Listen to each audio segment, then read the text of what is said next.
If you have high porosity hair, you probably heard the advice of using heavy oils and butters to help retain moisture. But what if you have fine, low density hair? That is what we are going to be covering in today's video, and also going over what you should be doing and using on wash day, as well as how to determine your porosity and more. So first, we're going to start with the frequency of how often you should be shampooing. But while we talk about that, I'm going to start the deep conditioning process as she's already shampooed her hair. We're using Capri Hair Care's deep conditioner. So I know it's typical for most people, especially if you are having a hard time doing your hair, to want to wash your hair every 3 weeks or maybe once a month. But when you have high porosity hair, especially if you have fine hair and you're not remoisturizing your hair multiple times a week because you feel like it makes your hair too heavy, too oily, too weighed down, you really want to wash your hair once a week, because that is the best way to moisturize your hair. You want to make sure that you are cleaning your hair. It will help your hair hold moisture a lot better, and it's just necessary part of the process. Another reason you want to wash your hair once a week is because it allows you the opportunity to detangle, and a lot of people struggle with single strand knots. Dryness doesn't necessarily cause single strand knots, but it can increase them. And so when you have dryness, you have friction. It causes your hair to become stiff. So normally if your hair is tangled, it might naturally unravel itself if it was moisturized, but if it's stiff, it kind of stays stuck in place and can create knots. And it can also, if you have shed hairs, those shed hairs can then wrap around other hairs on its way down before you detangle it. So it's really important that you are detangling your hair more often if you are struggling with single strand knots. And then also washing more often helps you to better moisturize your hair as well. You don't necessarily have to deep condition every single wash day, but you do want to be paying attention to if your hair is dry or not, and how often it's dry. And if you are deep conditioning once a month, is it too dry? If you're deep conditioning every week, is it over moisturized? Those are really things that you want to pay attention to. And I do want to briefly touch on styling as well, because when you have fine low density hair, it can be difficult to know exactly how to style it, especially if you struggle with single strand knots. Because if you have a tighter curl pattern and you're wearing a wash and go, that will really open you up and make you a victim to single strand knots. So a lot of people end up blow drying their hair because they've tried the protective styles like box braids with added hair and it rips their hair out. They've tried mini twists, they don't like the way it looks. They've tried everything under the sun and they just can't get the styling part of it down. I think you can still do twists with no added hair, but in order for it to look the way, or look a way that you would feel more comfortable with, you might have to style it. So for example, you could do like a half up, half down, or you could do some other styles that you would do if your hair was looser, but just with a twist, and that will make it look, I think, a lot better, and not make you feel like you have like boneless twist or something. Another popular hairstyle for fine low density hair is one single French braid, which is great because it's low maintenance and it's something that doesn't take a long time to do. Even if you want to do wash and goes but you're worried about the single strand knots, again, focusing on moisture, making sure you're trimming your ends often. I wouldn't say like every 4 weeks or every 6 weeks. I would just say as needed. Like once you start seeing more and more single strand knots, that would be a good time to trim. And then if you do have tighter curls, you can also stretch your wash and go, so it kind of makes your curl pattern a little bit looser and not as susceptible to single strand knots. But you can also add a little bit of oil to your ends. Typically we let this sit for about 20 to 30 minutes, but today we're going to do 15 minutes because we're also going to do a hot oil rinse after she rinses this out. So we will be back in 15 minutes. Now we are back after the deep conditioner, and now we're going to be doing a hot oil treatment using Capri Hair Care's The Cure Multi-Purpose Oil Blend. The purpose of hot oil treatments for high porosity hair include conditioning the hair fiber and also improving moisture retention and slowing water loss, because your hair has absorbed water and that water is going to quickly evaporate from your hair. So doing this after you are done deep conditioning or conditioning is going to help seal in that water and slow down that evaporation process. This oil in particular is a great mix of scalp care benefits and hair care benefits. For example, the base oil in this is sweet almond oil, which is a lightweight oil, which if you do have fine low density hair and you're worried about your hair being weighed down, this is a great option because the oils in here are not too heavy. Sweet almond oil is great for reducing friction, so if you do experience a lot of breakage, especially on wash day, this is a great oil to use. It also has avocado oil, which is going to improve the flexibility of your hair. So if your hair is struggling with dryness and your ends especially feel rough and dry, this oil is going to be great for improving the feel, texture, and overall look of your hair. So with this process, you want to make sure you're applying it directly to your scalp and massaging it in, but then you're also going to apply it directly to your hair as well and leave it in for 5 to 10 minutes and then rinse it out. This oil also has neem oil in it, which is a really popular oil because it has antibacterial and anti-inflammatory properties, and that's one of the ingredients that's mainly for scalp care. I feel like it's such a waste to wash it out. Some people find that putting oil in their hair paired with a leave-in conditioner just makes the hair too weighed down, like if you have really fine hair. So this process allows you to get some of the benefits of the oil without having to leave it in your hair for too long. You're still going to get the benefits of the oil, and as you can see, I'm detangling her hair again just to make sure the oil is evenly distributed and it's easy to work through because those oils coat the hair, make it more flexible, make it softer, and improve the overall look and feel. This is something you can do 1 or 2 times a month. You want to just be careful that you're not over conditioning your hair or making it too soft, because like we talked about in last week's video, if your hair is over conditioned, it'll have a harder time holding its shape, and that will affect your definition when you are doing styles, whether that's a wash and go, whether that's a twist out. It makes it harder for your hair to hold its shape. So I would just, again, trial and error, pay attention to how your hair feels, how if it does improve your moisture retention, does that effect last for 2 to 3 weeks? Or is that something that didn't really help you at all? Maybe you don't even need to do this more than once because it didn't make a difference for you. So definitely pay attention to how your hair responds. This is what her hair looks like with the product all worked through. And we're gonna let this sit for 5 to 10 minutes and then we'll be back to style. This is what her hair looks like after rinsing off the oil. As you can see, it has a shine to it. I don't know if she rinsed this out thoroughly. Did you rinse this out thoroughly? I tried my best. Would you like me to go back? I don't know, because it feels like there's a lot left. I just don't know if that's gonna be an issue. Well, how does oil come out of your hair without something to remove it? Well, the goal is not to like remove all of it and like strip your hair again. You want to have some of the conditioning effects left over, but it just feels like all the oil is still here. Well, I tried my best. Maybe you should try again, please. Okay, so this is what it looks like after the second rinse. I think it feels a lot better now. Now we're gonna go ahead and do the wash and go. We're gonna be using Capri Hair Care's flaxseed gel and leave-in conditioner.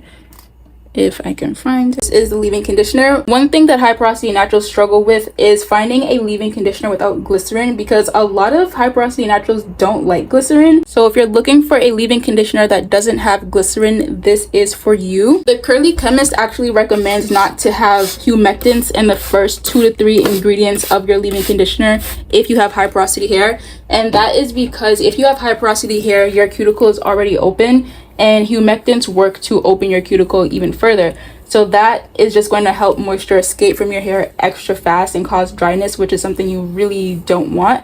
So she's not saying don't use humectants at all. And again, if you have a product or something that's already working for you, doesn't mean to stop that. But if you're watching this video, it's probably because you're struggling with dryness. So it would be worth checking out a leave-in conditioner that doesn't have humectants in the first 2 to 3 ingredients, and this one does not. The humectant that we use in this leave-in conditioner is honey, and it is not in the first 2 to 3 ingredients, and there is absolutely 0 glycerin as well. Now, as you can see from the texture of this product, it is a creamier product. However, with fine hair, some fine hair low density naturals can tolerate creamier products. It's not too heavy, like it's not a butter, but it is a creamy product if your hair is wet first. So if you take spray bottle and wet your hair and then apply the product, a lot of times you will find that your high porosity hair, even if it's fine and low density, can handle that. And this is amazing because now with the creamy product, you might not have to layer it with anything, especially if you did a hot oil treatment after. So with this product, you should be good for a full 7 days as long as you are washing your hair once a week. But if you do find that you want to re-moisturize your hair during the week, one way that I would do it, because this is again specific advice for fine low density hair, is take this leave-in conditioner, which as we already discussed is creamy, put it in a spray bottle. Well, don't put it in a spray bottle. First, put it in a bowl with about 8 ounces of water. You can do about 2 spoonfuls of leave-in conditioner to 8 to 10 ounces of water. Blend it up and then put it in a spray bottle and then spray that on your hair throughout the week if you feel like you need to re-moisturize. And what that will do is it's a lighter weight product, so you're not constantly applying a heavy product to your strands because your fine strands might not be able to take that 2 to 3 times a week, but it's still moisturizing. And I really, if you're going to do that, recommend you use our leave-in conditioner, because other leave-in conditioners are 80% water, which is part of the problem already, that water evaporates from your hair. So if you're putting 80% water in your hair, it's going to have a harder time staying in your hair because it's going to evaporate. So moisture retention is already going to be difficult. But if you're using this leave-in conditioner, which is not 80% water, you're getting a good amount of substance and herbs and oils and butters. That is going to help your hair retain moisture better when you mix it with water, because it's not going to be super watered down even though you're putting it in water. If you put something that's 80% water in water, it's going to be mostly water. But if you put this in some water, it's not going to be watered down. You're still going to have a nice substance of product. So last week for our wash and go technique, I tried the clumping method on her hair because I tried it on my hair and I really loved it. And that's going to be my new go-to because I did it again this week and it was fire. But she did not like the clumping method at all. Do you want to speak to that at all?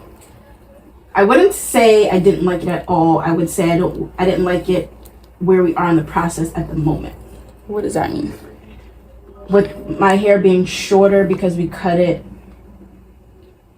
I just didn't feel the vibe with it. I feel like it was cute when you first did it and stuff like that. I feel like over the course of the week it kind of, I didn't like how it unfolded, and I feel like it was partly due to the length of my hair. So maybe in a couple weeks when my hair grows some more, we can try it again, we can revisit. Okay, so if you haven't watched last week's video, we tried the clumping method, which is basically after you work the product through the hair, you clump it like this, and that's how you leave the hair, and that's how it dries. But we're going to go back to the raking method, and that is when you have smaller curl groups like this, and you leave the hair like that. I definitely think you should experiment. You never know, because I think it also depends on your curl pattern too, because if you have looser curls, it might like elongate your curls too much and then it kind of like stretches them out a little bit, I believe. But with tighter curl patterns like mine, it really creates a really nice curl pattern and it defines my hair in a way that I really like. So experiment and see which one works better for you. But we tried and now we know. Do you have any questions? No. I feel like your teachings answer a lot of questions that I would have had, and I'm just enjoying the process. Okay. Would you do the twist again? Which style do you like better, the wash and goes or the twist? I like both. I feel like they both serve a purpose. I probably would not do twist right now just due to my hair being so short. I don't feel like the twist would match my face structure, because they, twist shrink. So I would wait a couple weeks when my hair grows out to go back to the twist. So as you can see here, the bottom of her hair is a different curl pattern than this middle part, which is nothing to be alarmed about. Sometimes people just have multiple different curl patterns. The back of my hair is a lot more coarse and a lot more coily than the front of my hair, especially right now because I have heat damage. So if you have multiple hair textures that you are working with, it's nothing to really freak out about. There's nothing, like, you can still enjoy your wash and go with 2 different curl patterns because most people have 2 different curl patterns. It's something that you should embrace and feel proud about. If for some reason it's bothering you, you can try styles that give you a uniformed curl, which would be twist outs and braid outs. If you did 1 French braid or maybe 2 French braids, depending on how low density your hair is, that would give you 1 uniformed curl pattern, and that might be something that you feel more comfortable with. But having 2 different textures is not anything negative. It doesn't mean anything bad. I was just going to ask, this 2 different curl patterns means one part of your hair has breakage or is destroyed in some type of way? Because I know that middle part for me is the part that got kind of damaged. So I was thinking that it was different because of that. Well, your hair can be two different curl patterns because of damage. Like, for example, if you have heat damage, right now the front of my hair is a lot more loose than it normally would be because of heat damage. But when you say it was damaged, like, what exactly does that mean? How was it damaged that it caused this drastic of a change? Now that I'm not too sure, but I know that all that middle part was the part that broke off a huge amount. And when it started growing back, it never grew back at the same texture as the rest of my hair. It has remained different since the breakage, which had to be at least 10 years ago. And so I'm not sure what happened. If your hair is growing this way now and you stop the relaxer and you're back on your healthy journey, it is possible that maybe your hair texture just changed over time, which is also not like 100% unheard of. So yeah, maybe your hair texture was trained a certain way in a certain pattern because of the flat iron, maybe because of chemical damage, and now maybe because you stopped the chemicals, you stopped the flat irons, your true curl pattern is coming back. That could be possible. I also just thought of something, because when I used to always put my hair back in ponytails, I never truly like combed out the middle or detangled the middle. I just kind of always just put it back. So that could be a part of, like, when you said training, of what happened there as well. Yeah, because that also will cause thinning. So it could be that your curl pattern would just alter due to your routine at that time. I do also want to point out with this flaxseed gel, since flaxseed gel is water based and it has a really loose consistency, it really shouldn't have a negative effect in terms of weighing your hair down. So don't be afraid to use a lot of flaxseed gel if you want to. It depends on what kind of hold you want. If you want a really firm hold, you're gonna have to use a lot of flaxseed gel. But if you're just wanting like a normal hold, you can just use the amount that I'm using, and it'll give you a medium hold that will help your curls last. And as you can see, once the product, the leave-in conditioner and the gel is applied to her hair, that section that's a completely different texture blends in with the rest of her hair. So it's really not too big of an issue. As long as you give your hair moisture, it's gonna look good, even if it's two different curl patterns. So now we're going to talk about how to actually determine your porosity. Do you know how to determine your porosity? I know something about water placing a hair, but I don't know what it means. So that is called the float test, and the float test has given people lots of mixed answers and results. It's notoriously unreliable. So now I stopped recommending the float test, and what we can do instead is pay attention to a couple things. One is how long it takes your hair to dry, and then the second thing is how, like, when you spray water on your hair, does it absorb right away, or does it kind of sit on your hair? If you look at your hair, are you able to see water beads, things like that. If I spray water on my hair, I immediately see water beads forming, and I know I have low porosity hair. It also takes my hair forever to dry. If I try to do a braid out, my braids will stay wet for over 24 hours, and that's even with me sitting under the hooded dryer for 30 minutes to an hour.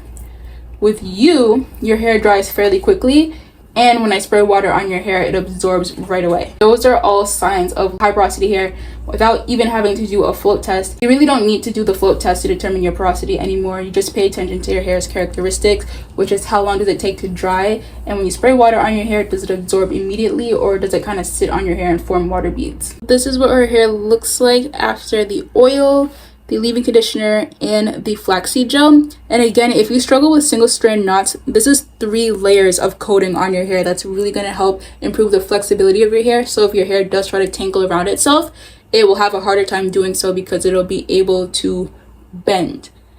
Single strand knots with curly and coily hair is inevitable, so don't ever feel like having a single strand knot or a handful is meaning you're doing something wrong. They are inevitable, and there's really no way to prevent them because of the nature and structure of curly and coily hair. But you don't want to like take a small section of hair like this and see single strand knots all around your hair. That's when it becomes a problem. But a handful throughout your hair is okay. She's going to sit under the dryer for 30 minutes, and then I will include pictures of her hair without doing a hot oil treatment and her hair with a hot oil treatment. And we'll see you guys in next week's video.